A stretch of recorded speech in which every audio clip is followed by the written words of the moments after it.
Ok? Vamos iniciar, então, no texto de Neemias, livro de Neemias, capítulo 1. Neemias, capítulo 1. É óbvio que nós vamos falar sobre a reforma de Jerusalém, a reforma proposta por Neemias, e relacionaremos essa reforma conosco. Vamos lá? As palavras de Neemias, filho de Acalias. No mês de Quisleu, no ano 20º, estando eu na cidadela de Suzã, veio Anani, um de meus irmãos, com alguns de Judá. Então lhes perguntei pelos judeus que escaparam e que não foram levados para o exílio e acerca de Jerusalém. Então ele pergunta sobre os judeus e sobre Jerusalém.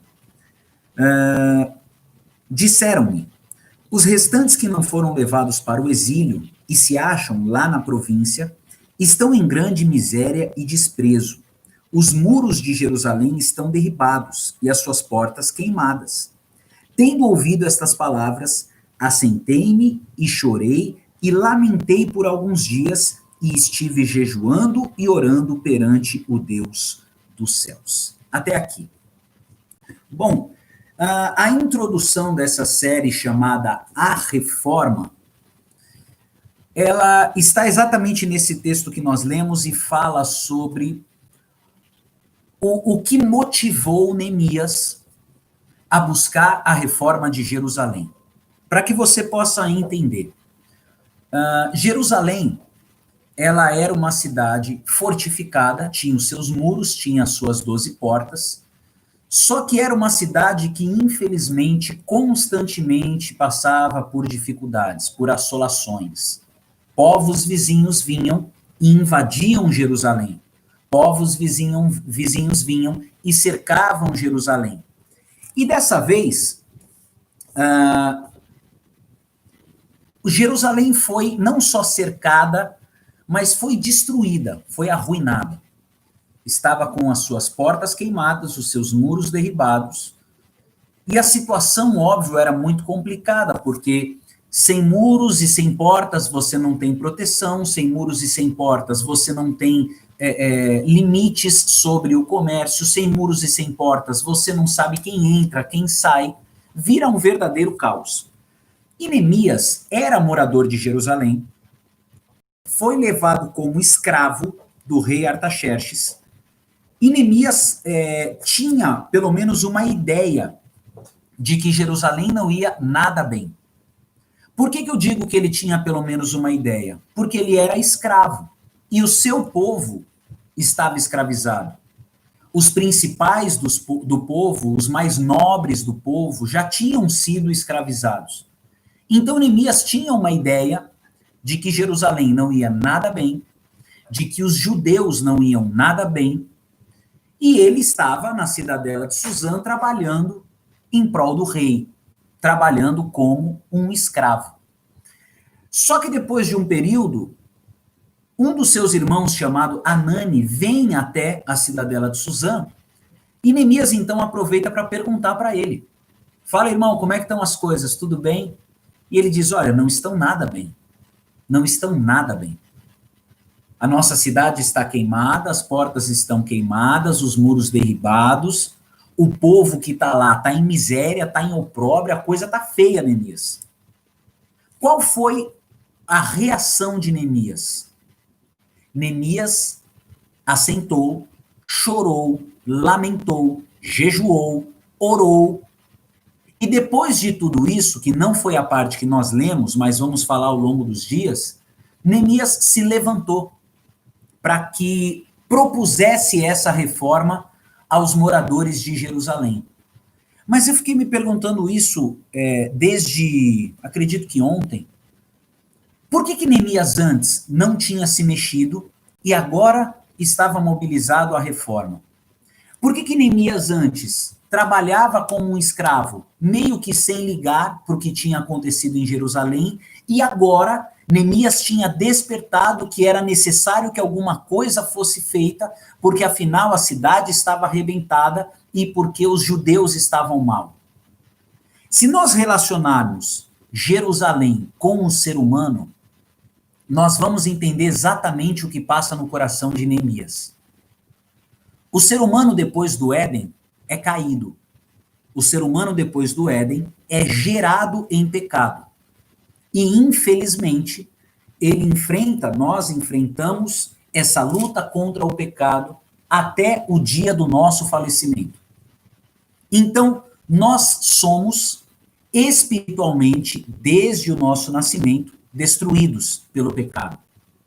Tanto é verdade que Paulo chega a essa conclusão, ele diz: miserável homem que sou. Nós o admiramos, nós o amamos, as suas cartas são maravilhosas, os seus ensinamentos sobre Cristo, sobre o amor e sobre tudo são especiais, mas ele diz acerca dele mesmo: miserável homem que sou. O bem que eu quero, eu não faço. E o mal que eu não quero, eu faço. Por quê? Porque Paulo ele chega a essa conclusão de que nós somos caídos, de que nós somos, por causa do pecado, como Jerusalém, destruídos. Nossos muros derribados, nossas portas queimadas, um caos. Só que Neemias acorda para essa reconstrução. E nós precisamos acordar para a nossa reconstrução como seres humanos. Mas por que Neemias antes não queria? E agora ele queria? Porque ele encontra o seu irmão e ele pergunta sobre a cidade dos seus pais. Neemias pergunta sobre a cidade onde habitavam os seus pais. Então, por uma questão sanguínea, por uma questão familiar, por uma questão de proximidade, Neemias desperta para essa necessária reforma em Jerusalém. Enquanto não chegava perto dele, enquanto ele não tinha a noção real do que estava acontecendo, enquanto ele não coloca essa questão sanguínea, familiar, nada disso o afetava. Mas a hora que ele pergunta da cidade dos seus pais e, consequentemente, a memória dele relembra de muita coisa, ele desperta. Sabe o que acontece conosco? Nós somos como Neemias antes do despertar. Nós não estamos nem aí para a destruição do ser humano, na sua grande maioria. Não posso generalizar 100%. Mas na grande maioria, o ser humano não está nem aí para a sua própria destruição. Ou para a sua própria destruição, ou para a destruição da humanidade, que também engloba a si próprio. O ser humano não está nem aí até que chegue perto dele. O ser humano não está nem aí até que seja filmado. Até que destoe uma situação muito grave. Até que estoure no mundo inteiro uma situação. Vamos colocar o Covid, vamos colocar o racismo e por aí vai. Todo mundo sabe que existe. Todo mundo sabe que existe. Mas, enquanto não me afetar, tá tudo bem. Todo mundo sabe que existe, mas enquanto não morrer ninguém da minha família, ninguém muito próximo, vamos levando. A gente finge que não existe. E a gente luta pela economia do país, e a gente luta pela vida do ser humano, e a gente finge que não existe. A gente finge que o pecado não existe. A gente finge que a miséria não existe. A gente finge que a necessidade não existe. A gente finge que o câncer não mata. A gente finge que a fome não mata. A gente finge que não existe mais AIDS. Eu não sei se você sabe, mas o número de aidéticos, de portadores do vírus da AIDS, aumentou muito nos últimos anos. Porque essa luta foi lá atrás. E aí a coisa meio que acalmou, foram colocados panos quentes e, vamos fingir que não existe. E tá aí. Então, nós somos como Neemias antes do despertar. E o momento que nós estamos vivendo é muito propício para esse despertar da reforma do ser humano, para esse despertar da reforma de cada um de nós. Só que a reforma de Jerusalém começou onde? No interior de Neemias. Neemias precisou, primeiro, passar por essa reforma pessoal. O despertar fez com que ele jejuasse, com que ele orasse, com que ele lamentasse, com que ele chorasse. Tudo isso era resultado de uma reforma interior, de uma reforma pessoal. E nós somos de uma, não vou dizer geração, porque isso sempre existiu, mas nós somos tão hipócritas que nós muitas vezes queremos a reforma do outro, mas não queremos a nossa própria reforma. E Jesus disse isso aos fariseus. Vocês, antes de olhar para os olhos e para o cisco que está no olho do teu irmão, olha para a trave que está no teu olho. Antes de você querer que ele viva uma reforma, busque você interiormente viver essa reforma. E essa reforma, ela é proposta por quem? Pelo Evangelho. O Evangelho é a mais poderosa proposta, o mais poderoso plano, o mais poderoso projeto de reforma de um ser humano que existe. Proposto por quem? Pelo nosso Senhor, pelo nosso Deus, por Jesus Cristo. Então, Neemias teve esse despertar, mas ele precisou primeiro passar por uma reforma interior. Jejuar, orar, valorizar as coisas que são não tidas como humanas, mas que são espirituais. Ficou lamentando, ficou chorando, por alguns dias ficou muito, muito mal. Porque reforma, todos nós sabemos, não é gostoso de passar. É difícil, as coisas ficam fora do lugar, as coisas ficam bagunçadas, elas estão constantemente sujas. Dá um trabalho danado, é gente estranha dentro da tua casa. É você fala uma coisa, o pedreiro fala outra, o engenheiro manda uma, e o outro faz de outra cor, e é uma confusão. Aí depois de acabar toda a reforma, ainda tem que finalizar, acabamento, pintura, é um caos. Então Neemias, ele passa por tudo isso no seu interior. Antes de propor a qualquer pessoa, era necessário que ele revisse os seus conceitos. Era necessário que ele pensasse de novo a respeito do amor, trouxesse à memória aquilo que dava esperança. Era necessário que o interior dele fosse reformado, para que ele pudesse chegar em Jerusalém e propor as coisas. Agora, como que acontece essa reforma interior? Primeiro ponto, é necessário um real conhecimento, ou um conhecimento do que realmente está acontecendo. E se nós formos falar de reforma interior, não é o que está acontecendo no mundo, é o que está acontecendo dentro de nós. Sabe quando Anani falou com Neemias o que aconteceu em Neemias? Ele ficou com a real impressão do que estava acontecendo. Tudo que ele sabia, apenas ele tinha ouvido falar. Tudo que ele sabia, apenas ele tinha visto no Facebook de alguém, entendeu? Tinha visto na rede social, não sabia se era fake. Mas quando ele pega o relatório do seu irmão e a real situação de Jerusalém, aquela reforma começa no interior dele. Nós precisamos saber o que há de realidade no nosso interior. Não dá para criarmos um mundo de fantasia na nossa mente, não dá para criarmos um mundo de Bob dentro de nós e acharmos que tudo gira em torno daquilo que nós achamos que é a verdade. Qual é a real do nosso interior?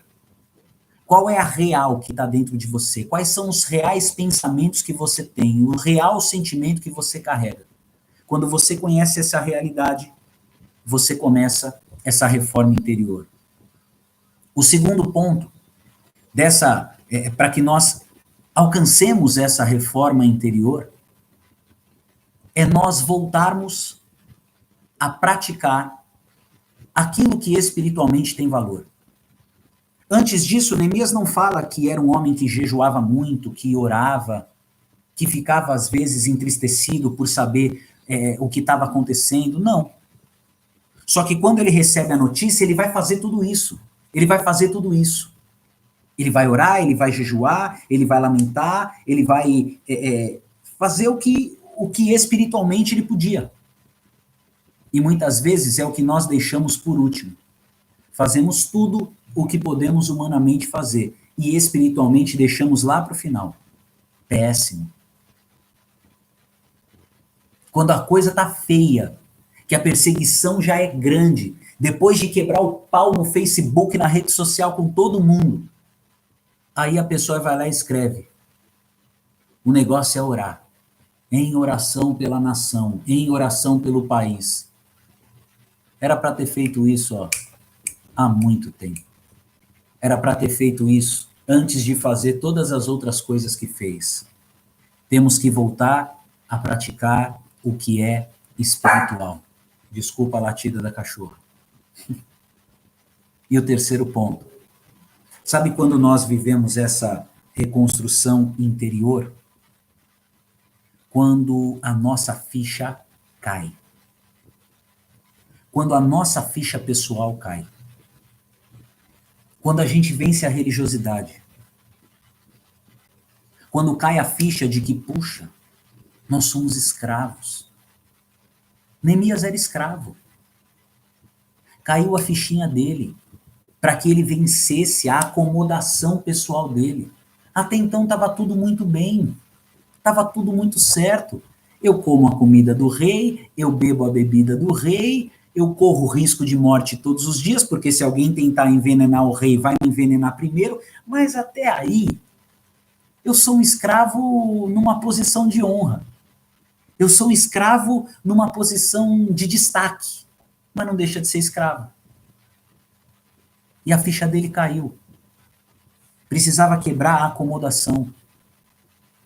Precisava saber que tinham pessoas, familiares dele, do convívio dele, quem sabe, dos amigos de juventude dele, que estavam sofrendo.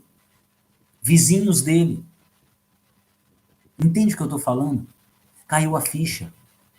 Era necessário vencer o sentimento de acomodação diante da escravidão que ele tinha. E nós, muitas vezes, nos acomodamos com o que os outros falam de nós, com o que os outros fazem contra nós. Nos acomodamos diante do que está acontecendo. Estava falando com a minha esposa agora há pouco. O cara que hoje é assalariado, se não receber o salário da empresa e a empresa se encaixar no auxílio do governo, ele recebe uma parte da empresa, outra parte do governo. Olha que legal. Então ele vai receber a mesma coisa. Puxa. Mas e o cara que tem que pagar os salários? A cabeça dele deve estar uma pilha, deve estar 1 milhão. E o cara que perdeu o emprego, então? Está pior ainda. Entende o que eu estou falando? Nós muitas vezes nos acomodamos quando aquilo que está acontecendo não nos fere. Nós muitas vezes nos acomodamos, mesmo sendo escravos de um sistema. Nós muitas vezes nos acomodamos e sorrimos para nossa própria destruição. Estamos caídos, somos escravos, o pecado nos arrebentou. O que a gente faz? Vamos fazer um churrasco e vamos comemorar. Caiu a ficha de Neemias. E quando ele ora, depois você leia a continuação desse texto, a partir do versículo 5, ele pede perdão a Deus. Porque a destruição era reflexo do pecado. A reconstrução de Jerusalém não é de uma cidade só, mas reflete a reconstrução do ser humano. Somos nós que precisamos iniciar esse processo de reconstrução pessoal, interior, para que depois isso se manifeste por onde nós formos e com quem nós andarmos.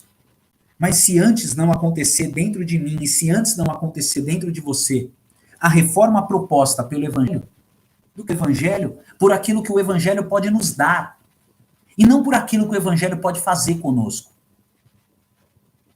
Queremos tudo que de material e de proveitoso o Evangelho possa nos dar. Guardamos as mais ricas bênçãos em relação ao que o Evangelho pode nos dar. E não memorizamos o que o Evangelho pode fazer conosco. Quem sabe por isso Jesus disse que o dinheiro não entra no céu. Quem sabe Jesus tenha dito que a traça e a ferrugem